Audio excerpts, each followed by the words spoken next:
I-vlog Ininit ko. pa namin kasi lumamig. Ininit namin. May dala kayo initan doon. Ayan. Ayan sa guys, sa mga gusto magpa-cater ng mga food, anong maliban sa mga food ang kinikater niyo, ano pa? Mga ano, sweets, Chips, cakes. cakes din. So yan guys, from Higashi Ome, no?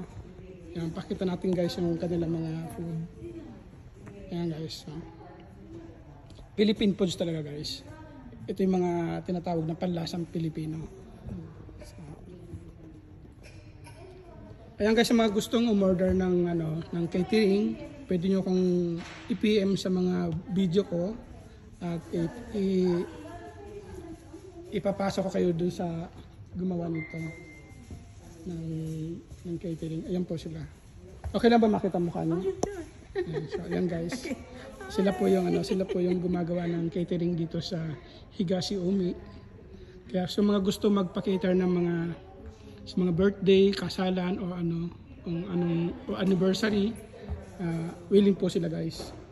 Just PM lang comment lang kayo sa aking video para ibigay ko sa kanila yung number niyo. Ayan guys. Thank you guys.